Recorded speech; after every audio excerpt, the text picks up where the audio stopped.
누가복음 6장 1절로 19절까지의 말씀 우리가 함께 하나님의 말씀을 받겠습니다.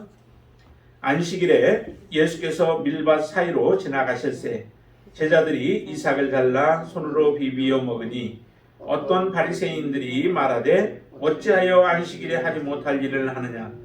예수께서 대답하여 이르시되 다윗이 자기 및 자기와 함께한 자들이 시장할 때의 한 일을 잊지 못하였느냐.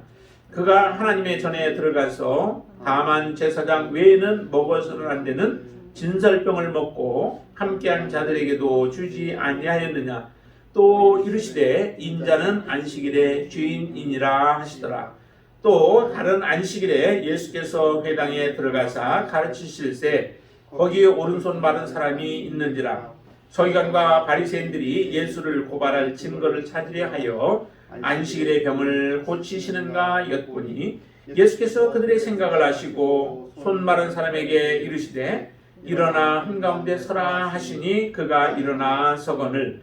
예수께서 그들에게 이르시되 내가 너희에게 묻노니 안식일에 선한 일을 행하는 것과 악을 행하는 것, 생명을 구하는 것과 죽이는 것 어느 것이 옳으냐 하시며 무리를 둘러보시고 그 사람에게 이르시되 내 손을 내밀라 하시니 그가 그리하매 그 손이 회복된지라. 그들은 노기가 가득하여 예수를 어떻게 할까 하고 서로 의논하니라. 이때 예수께서 기도하시러 산으로 가사 밤이 새도록 하나님께 기도하시고 밝음에 그 제자들을 부르사 그 중에서 12를 택하여 사도라 칭하셨으니 곧 베드로라고도 이름을 주신 시몬과 그의 동생 안드레와 야고보와 요한과 빌립과 바돌로메와 마테와 도마와 알페오의 아들 야고보와 셀롯이라는 시몬과 야고보의 아들 유다와 예수를 파는 자 될 가롯 유다라. 예수께서 그들과 함께 내오사 평지에 서시니 그 제자의 많은 무리와 예수의 말씀도 듣고 병 고침을 받으려고 유대 사방과 예루살렘 두로와 시돈의 해안으로부터 온 많은 백성도 있더라. 더러운 귀신에 고난 받는 자들도 고침을 받은지라. 온 무리가 예수를 만지려고 힘쓰니 이는 능력이 예수께로부터 나와서 모든 사람을 낫게 하리라. 아멘. 아멘. 예수님께서 이제 안식일에 특별히 안식일에 일어난 사건들이 지금 두 가지의 사건이 나타납니다. 그 사건을 통하여서 이제 대화하는 과정 속에서 예수님이 우리에게 말씀하시고 가르치시는 바가 있고요. 또 하나 이제 제자들을 세우시는 그 내용이 우리가 오늘 본 내용들입니다. 특별히 이제 1절부터 보시면 거기에 그런 말씀이 나오죠. 예수님께서 안식일에 밀밭 사이로 가실 때 제자들이 밀을 손으로 비벼서 먹게 되어지는 이 사건이 등장을 합니다. 실제적으로 제자들이 비벼서 먹어도 과연 얼마나 먹었을까? 비벼서 까는 것도 참 쉽지 않아요. 전에 이제 우리가 보리, 참보리 같은 거는 경우는 불에다가 그것을 불 피우고 거기다가 끝을 끄슬리면서 겉을 끄슬려서 비비면은 손은색하면지지만 그때 이제 그 참보리를 까기가 쉽거든요. 그렇게 하면은 그렇게 해서 이제 먹었던 그런 기억들은 있는데 그냥 이게 불에 태우지도 않은 그 밀을 비벼가지고 먹은들 얼마나 먹었겠어요. 사실은 몇 개 얼마 먹지도 못했겠죠. 그런데 이것이 하나 이제 큰 빌미가 되어집니다. 바리새인들, 특별히 바리새인들은 구별된 삶을 살아가는 사람들이죠. 구별된 삶을 살아가고 하나님 앞에 어떻게 하면은 더 거룩한 모습으로 살아가고 또 하나님의 뜻대로 바르게 설까라고 하는 그러한 열심을 가지고 있는 사람들이 바로 이 바리새인들이었죠. 근데 그 열심이 하나님의 바른 본질을 알지 못하고 하나님의 마음과 하나님의 뜻을 바르게 알지 못한 가운데 이런 열정과 열심을 가지고 있다 보니 오히려 그 열심과 열정들이 하나님 앞에 대적하는 모습으로 잘못 사용되어지는 경우를 우리가 보게 되어지는데요. 참 우리가 여러분들에게도 있는 그 열정들이라고 하는 것이 어떻게 사용되어지는가라고 하는 것에 따라서 하나님 앞에 큰 영광이 되어지기도 하지만 반면에 그 열정이 오히려 하나님을 가리우는 일들이 되어질 수도 있다라고 하는 거죠.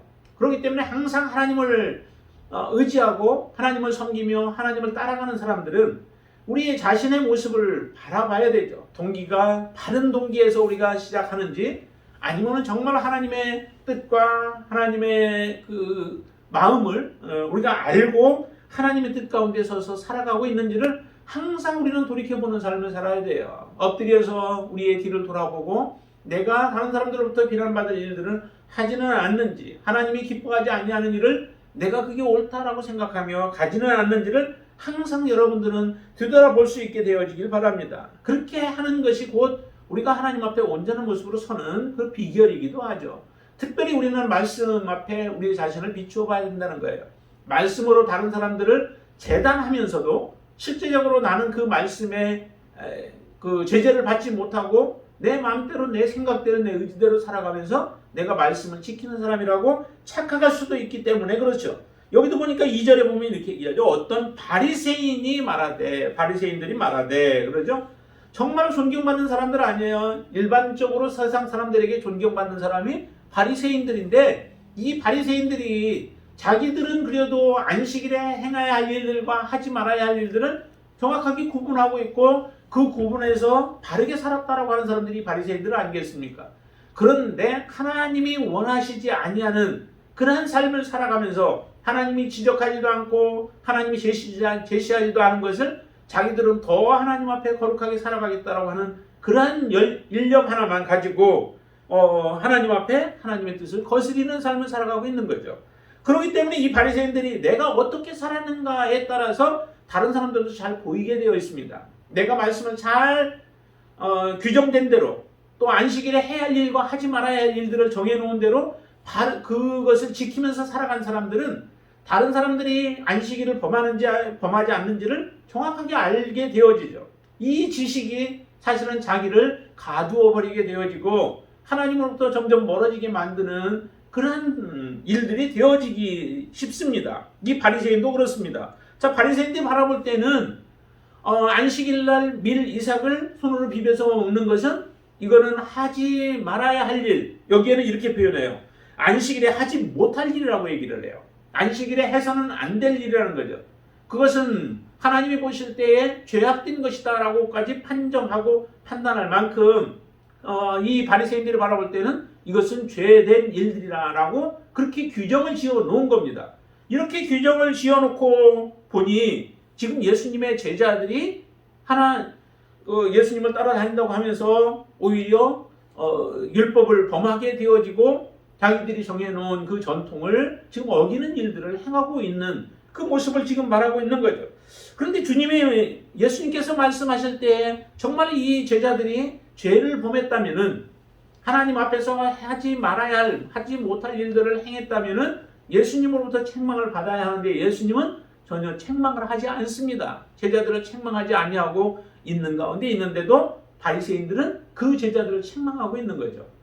여러분들의 삶 속에서 다른 사람들의 그 티는 잘 보이잖아요. 내 속에 있는 들보는 안 보여도 다른 사람 속에 있는 티는 참 잘 보여요. 이게 우리 죄를 범한 죄인들의 그 습성이기도 한 것 같아요. 그렇기 때문에 지금 이게 잘 보여서 얘기를 했는데 실제적으로 예수님은 그것을 죄라고 얘기하지 않는다는 거죠. 우리가 이런 오류를 범하기 참 쉽습니다. 자, 주님이 어떻게 말씀하시는지를 보세요. 주님은 그 구약의 사건을 가지고 말씀을 하시죠. 이 말씀은 거기에 밑에 나와 있는 것처럼 사무엘상 21장에 등장합니다. 거기에는 아히멜렉이라고 하는 그 제사장이 있었습니다. 특별히 다윗이 사울로부터 쫓겨 다닐 때였었죠. 죽음에 참 임박할 정도로 아주 긴박한 상황들을 많이 맞이하면서 다윗이 도망 다닐 때에 이 아히멜렉이라고 하는 제사장을 찾아가서 자기 다윗과 함께 했던 그 사람들이 지금 허기로 말미암아 굶주리고 있을 때에 음식을 요구했던 거죠. 제사장에게 무슨 얼마나 있겠어요. 그런데 마침 그때 떡을 물리고 새로운 떡으로 만들어서 올리고 그 다음에 거기에 있던 묵은 떡을 이제 물리는 그런 시간이었기 때문에 그때 제사장이 먹어야 할 떡이 있었던 거예요. 그 떡을 다윗에게 주고 그 다음에 다윗과 함께한 사람들도 그것을 먹었던 거죠. 율법에 의하면은 이것은 잘못이에요. 정말 율법에는 어때요? 율법은 그거는 제사장만이 먹어, 거룩한 제사장, 거룩한 떡이기 때문에 거룩한 제사장들이 먹어야 하고 또 그 집 식구들이 먹어야 하는 것인데, 이것을 누가 먹냐면 다윗과 그 함께한 사람들이 먹는 거예요. 너희들이 여자를 가까이 하지 않았다면은 이 음식을 내가 주겠다라고 하면서 아히멜렉이 그것을 다윗과 사람들에게 주게 돼서 그것을 먹게 되어졌죠. 그런데 하나님께서 또 이 다윗과 그 함께한 사람들에 대해서 책망하지 않습니다. 구약에 보면 그것에 대해서 벌을 받았다든지 거룩한 떡을 먹었음으로 인하여서 그들이 책망받지 않아요. 그런 모습이 안 나와요. 이 모습을 지금 예수님께서 말씀하시는 겁니다. 이 말씀은 다시 말하면 우리가 생각해 본다면은 율법을 범한 것이어서 하나님의 진노를 사든지 아니면 그걸 먹음으로 인하여 거룩한 떡을 먹음으로 인하여 죽든지 하는 이런 사건이 발생해야 되죠. 그런데도 죽지 않은 거예요. 이 말씀을 읽으면서 사람들은 그런데도 깨닫지는 못하는 거죠. 이것은 곧 하나님이 그 거룩한 떡을 제사장들이 먹으라고 했던 그것은 단지 그 제사장들이 필요한 부분들을 채울 뿐만 아니라 이것은 더럽혀지지 않도록 생명을 중시 여기는 그 마음에서 누구든지 어떻게 보면은 먹을 것이 없어서 고통당하는 사람들에게 이 떡은 주어져도 괜찮은 거예요. 정말 그 사람들을 사랑하는 마음이 있다면 그 사랑하는 사랑으로 인하여 필요한 부분들을 채워주는 게 그게 바로 거룩한 제사장이 먹는 것보다도 더 중요한 부분이죠.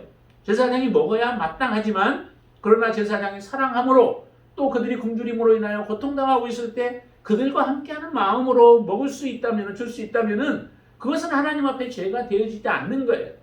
하나님의 핵심 사상이 어디에 있습니까? 하나님은 사랑 아니겠어요?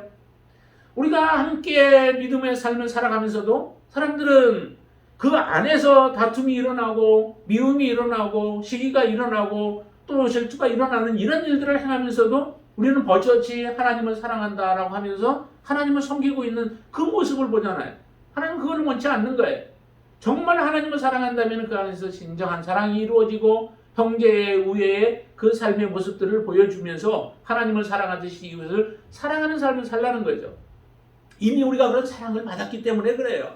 사랑을 받았기 때문에 그 사랑으로 사랑하면서 살아가기를 하나님이 원하시는 것이 바로 성경의 핵심적인 내용들 아니겠습니까? 그런데 지금 바리새인들과 같은 사람들은 그런 하나님의 그 핵심 사상이었던 사랑은 다 어디 갔는지 없어져 버리고 그들의 마음속에는 이게 옳으냐 그러냐라고 하는 것, 성경의 말씀대로 자기들이 가지고 있는 그 전통에 합하냐 아니면 그것이 잘못된 것이냐라고 하는 것에 그들의 관심이 다 거기에 집중되어져 있죠. 그래서 그것을 벗어나면 곧 그 사람들은 자기들이 비난의 대상들이 되어졌던 겁니다. 그 대상에서 제자들조차도 자유로울 수 없었던 거죠. 그것을 지금 주님이 말씀하시는 겁니다. 이처럼 거룩한 떡조차도 다윗과 그 함께했던 사람들에게 주어졌는데 하물며 여기서 지금 그 안식일에 조금 그 손 비벼서 먹었다고 안식일을 범한 자로 해서 안식일에 하지 못한 일들이라고 너희들이 행하는 것, 그것이 잘못이다라고 하는 것을 지금 예수님께서 말씀하시는 겁니다. 이런 우를 우리가 범하지 않게 되길 바랍니다. 하나님이라고 하는 그 이름, 또 우리가 믿음이라고 하는 것 때문에 다른 사람들을 정죄하면서 하나님으로부터 오히려 그들을 더 멀게 만드는 이런 일들을 행해서는 아니 되겠죠. 그 에베소 교회, 그 계시록에 보면 에베소 교회의 모습이 조금 그런 모습들 아니겠습니까? 에베소가 참으로 많은 일들을 행했지만은 결국 그 에베소 교회가 사랑을 잃어버리잖아요. 정의를 행하고 잘못된 자들을 척결해 나아가지만은 그렇게 하다 보니까 사랑, 진정한 사랑을 베풀어야 할 그 사랑이 그들에게서는 식어져 버리고 그 식어진 사랑이 오히려 하나님 앞에서도 온전한 모습으로 섬김으로 나아가지 못하는 이런 일들을 범하게 되어진다는 거예요. 특별히 명철한 자들, 또 더욱더 하나님 앞에 열심히 있는 자들의 경우일수록 우리는 이 부분을 특별히 조심해야 된다라고 하는 것을 여러분들 기억하시길 바랍니다. 자, 그러면서 이제 또 한 가지 사건이 등장을 하죠. 거기에 보면 이제 안식일에 그 예수님께서 회당에 들어갔는데 그곳에 오른손 마른 자가 한 사람이 있었습니다. 예수님은 이 모든 것을 사람들의 마음과 생각을 다 꿰뚫어 보시는 분이시죠. 여러분들의 마음과 여러분들의 생각, 여러분들의 의도까지 다 꿰뚫어 보시는 분이 하나님 주님이시죠. 자, 그런데 여기도 보니까 이렇게 얘기를 해요. 7절에 보면은 서기관과 바리새인들이 예수를 고발할 증거를 찾으려 하여 안식일에 병을 고치는가 엿본다라고 엿보고 있는 것. 그들이 무엇을 지금 찾고 있는지도 알고 있고 또 지금 일어나고 있는 이 상황인데 하나님 앞에 예배보다는 예수님이 무엇을 잘못하는가, 예수님의 허점들을 찾아내고 예수님의 결점을 찾아내고자 그들은 지금 혈안이 되어져 있습니다. 그래서 이것을 증거를 고발할 증거를 찾고 안식의 병을 분명히 연약한 자가 있으면 예수님이 고칠 텐데 이런 부분들을 보면서 예수님이 잘못하는 것을 찾으려고 지금 열심으로 찾고 있는 그들의 마음과 그들의 행동 다 예수님께서는 보고 계시는 거죠. 그래서 이렇게 말씀하시죠. 8절 보세요. 예수께서 그들의 생각을 아시고라고 말씀하시잖아요. 아셨으면은 안 하시면 되잖아요. 그럼 문제가 발생하지 않잖아요. 예수님이 거기에 있어도 고치지 않으면 되잖아요. 안식일에 고치지 않고 내일 오라라고 해서 내일 고쳐주면은 문제가 하나도 발생될 일들이 없을 텐데 예수님은 다 아시면서도 그 오른손 마른 자를 사람들 가운데다가 세우십니다. 참 이것을 보면은 우리가 참 이해하기가 쉽지 않죠. 다 생각을 아시면서도 그리고 그 문제로 발생될 문제들까지도 사실은 주님은 아셨을 거예요. 그들이 얼마나 완악한 자들인지, 그리고 예수님이 이 오른손 마른 사람을 고쳐놓는다 할지라도 그들의 마음이 변화되어지지 않고 악한 마음을 가질 것이다 라고 하는 것도 사실은 아셨을 거예요. 그런데도 예수님은 하셔야 할 일, 주님이 가셔야 할 그 길은 포기하지 아니하시는 거죠. 그 길이 무엇이 기다리고 있었든 간에 그 길을 주님은 포기하지 않습니다. 사명자의 길이 바로 이런 길들이죠. 우리가 정말 예수 그리스도의 진정한 하나님의 자녀라고 한다면 우리가 가야 할 길이 어떤 것이 기다리고 있든 그것이 무엇이든 간에 마땅히 해야 할 일들은 행하면서 살아가는 삶이 바로 예수님을 온전히 따라가는 사람들이에요. 하나님 앞에 하나님의 뜻을 이루며 살아가는 사람이죠. 자, 그래서 그를 세우고 나서 이렇게 얘기를 하죠. 먼저 한번 질문합니다. 9절에 보니까 예수께서 그들에게 이르시되 내가 너희에게 묻노니 안식일에 선을 행하는 것과 악을 행하는 것, 그 다음에 생명을 구하는 것과 죽이는 것, 어떤 것이 옳으냐라고 예수님이 질문합니다. 무엇이 옳을까요? 이 바리새인들이나 서기관들과 같은 그 종교 지도자들은 보통 그때 생각하기를 안식일에는 해야 할 일들이 있고 하지 말아야 할 일들이 있는데 해야 할 일들은 정말 사람이 죽어가고 있으면 그것을 아주 생명을 건지는 그런 온전하게 치료하는 것까지는 안 되고 죽어가고 있는 사람은 살아있으면 그 생명을 부지할 수 있도록 하는 그런 일들까지는 이제 허락을 하는 거죠. 그러나 치료하고 하면은 이것도 일이라고 해서 하나님 앞에 범죄한다라고 생각해서 못하게 되어 있는 게 바로 그들의 전통이었습니다. 그런 사람들이 바라볼 때에 정말 이것은 뻔한 일 아니겠어요? 안식일에 선을 행하는 것과 악을 행하는 것, 당연히 선을 행하는 것이 옳을 것이고 그 다음에 생명을 살리는 것과 죽이는 것 중에서는 생명을 살리는 것이 옳다라고 하면서도 그들이 행하고 있는 일들은 결국 사람을 죽이는 일들이요, 사람을 가두는 일들이요, 더욱더 멍에를 씌우는 일들이 바로 이 바리새인들과 서기관들이 행했던 일들인 것을 우리로 하여금 잘 알게 하는 것이죠. 자, 정말로 안식일에 해야 할 일이 뭔가요? 하나님이 우리에게 안식일을 주신 이유가 어디에 있나요? 안식은 곧 모든 만물도 쉬게 할 뿐만 아니라 사람도 쉬게 하신 거죠. 사람을 계속해서 부려먹다가 결국에 마지막에 그냥 활용하지도 못하고 죽게 만드는 이런 일들이 아니잖아요. 땅도 쉬게 하셔서 땅이 좀 더 회복되어지는 그런 기간을 주고 사람도 일주일에 7일 동안 6일 동안 일을 하고 7일에 안식함으로 인하여서 다시 재충전할 수 있는 시간들을 주시는 것이죠. 그런데 이것으로만 끝나는 것이 아니라 사실 이 안식은 온전한 생명을 주는 거죠. 생명을 주는 그 일, 육체적인 생명을 줄 뿐만 아니라 영적인 생명을 주는 것이 바로 진정한 안식이죠. 안식은 영원한 안식, 진정한 안식은 이 땅에서 이루어지지 않습니다.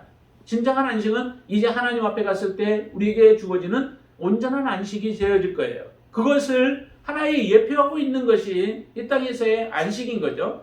우리가 쉬면서 단지 몸으로 그냥 편하게 있는 것으로만 끝나는 것이 아니라 하나님이 주실 안식을 소망하면서 살아가는 삶이 우리의 안식일인 거예요. 하나님을 찬양하고 하나님을 예배하고 하나님을 높이는 그 시간들, 그러면서도 우리의 마음에 기쁨이 충만하고 또 하나님 앞에 영광을 돌리는 그 시간이 진정한 안식인 거죠. 몸만 쉬었다고 그게 안식은 아니죠.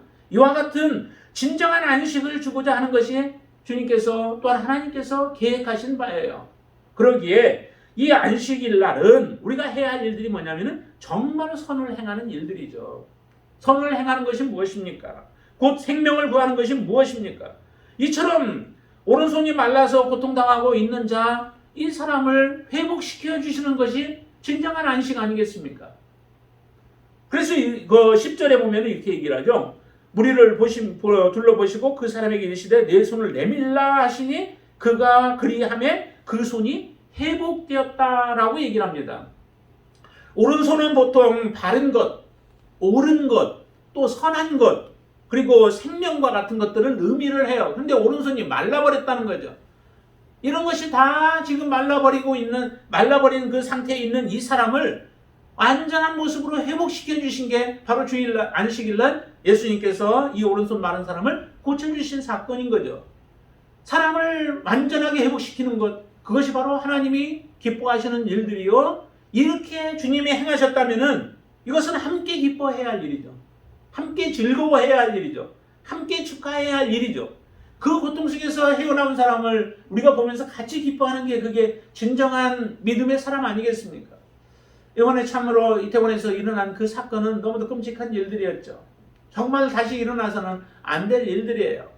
그 모습을 보면서 많은 사람들이 참으로 가슴 아파하고 그 트라우마가 많은 오랜 시간 동안 사람들의 마음속에 계속 자리 잡고 있을 거예요. 특별히 그 현장에 있었던 사람들의 경우에는 더더욱 그렇겠죠. 그 끔찍한 사건이 그 자리에서 일어날 줄 누가 생각을 했겠어요. 그런데 이런 모습을 보면서 우리가 함께 아파하고 단지 이제 잘못된 세상의 문화에 빠져 있었던 부분들은 있었지만은 우리가 어떻게 보면 우리의 잘못이기도 할 거예요. 우리 그리스도인들이 하나님 앞에 더 믿음으로 서서 하나님 앞에 기도하고 하나님 앞에 우리 맡겨진 사명들을 충성스럽게 잘 감당하여서 이 세상이 또 이 나라가 죄악된 길로 가지 않냐고 온전한 길로 가게 했더라면은 그와 같은 일이 일어나지 않았을지도 몰라요.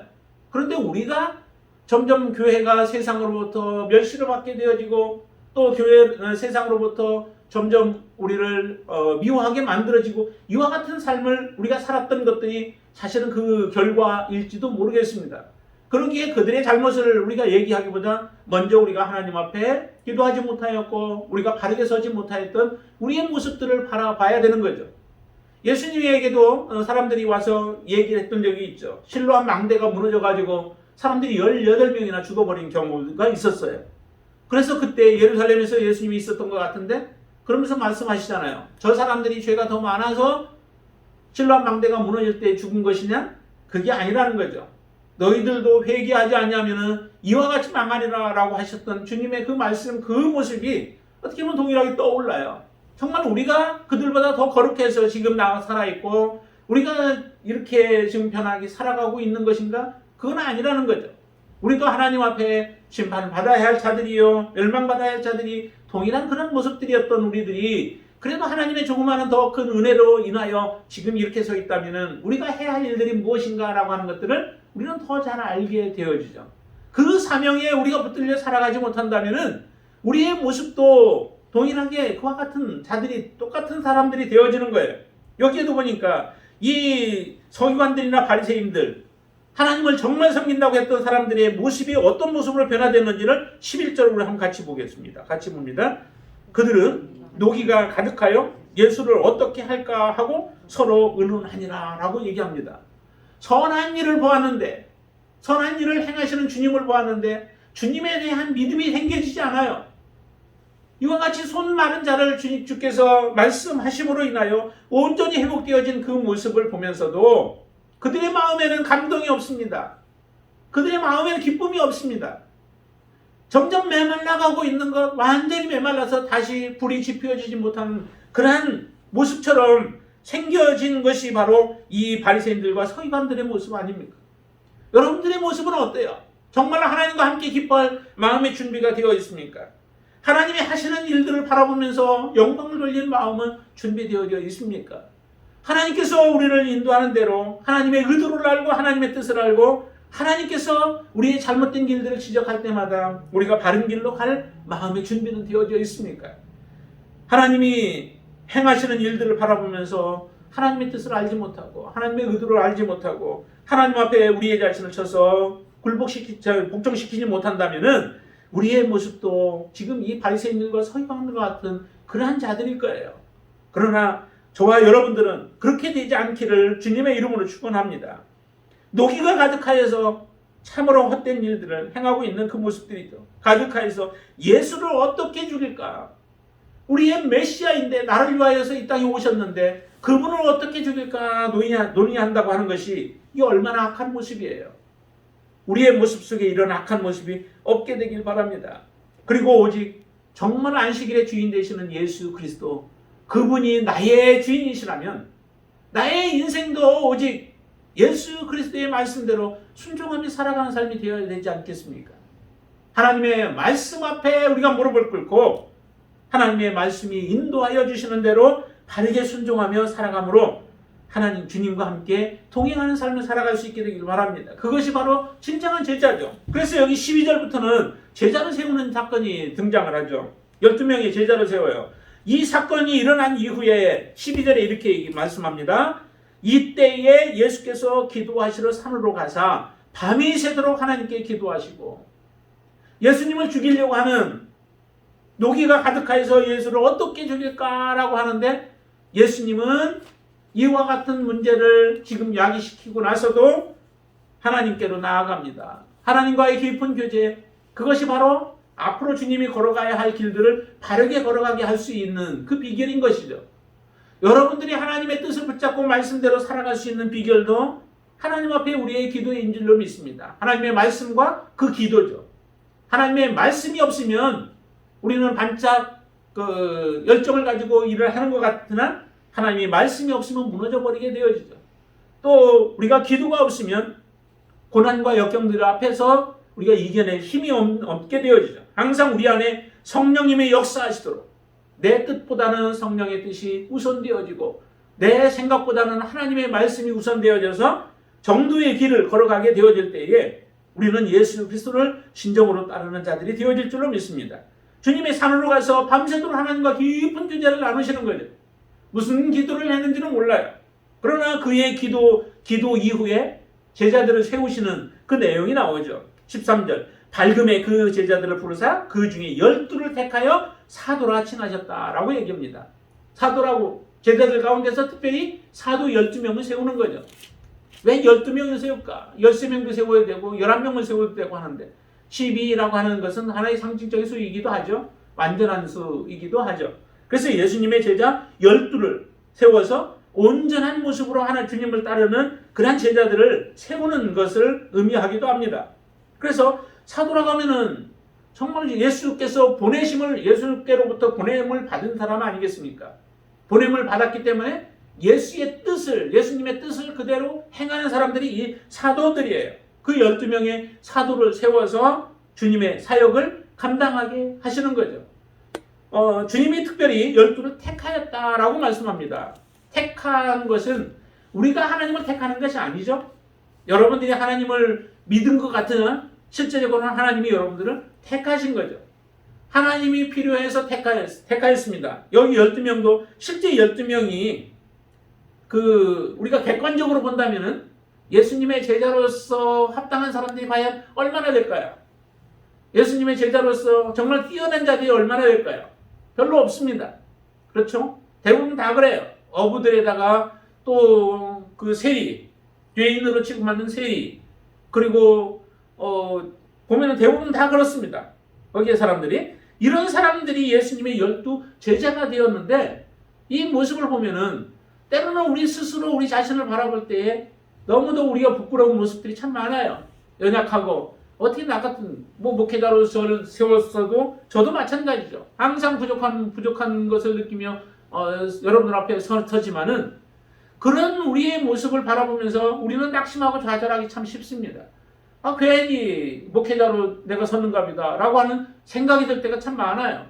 그렇지 않았으면 좀 나았을 텐데 서가지고 온전하게 바르게 또 이끌어 가야 하는데 그러지도 못하고 한 그런 생각들을 가질 때가 참 많습니다.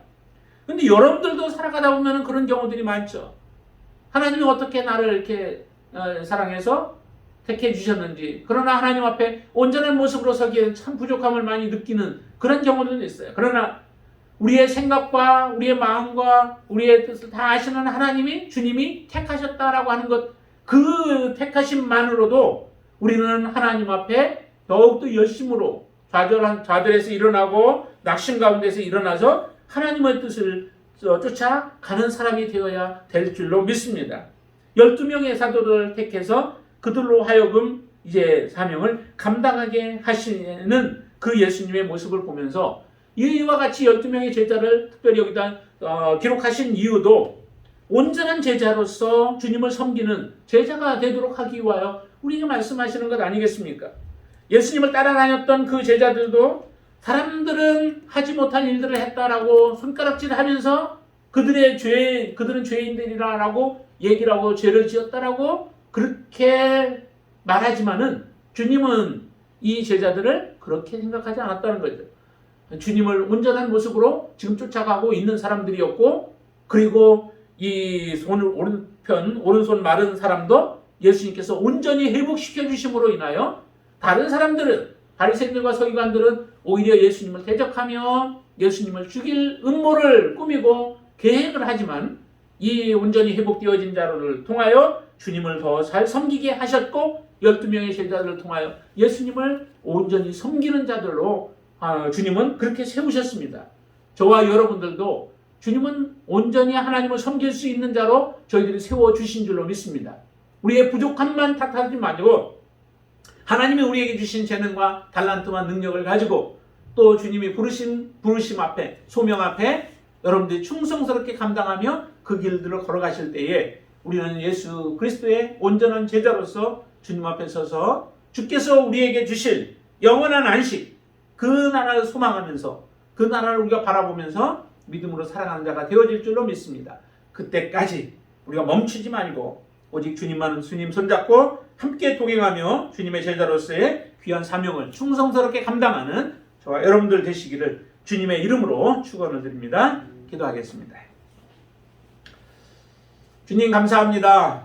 하나님, 우리가 정말 여러 가지로 부족한 가운데 있지만 그러나 하나님은 우리를 택하여 하나님은 부르셨고 또 세우셨습니다.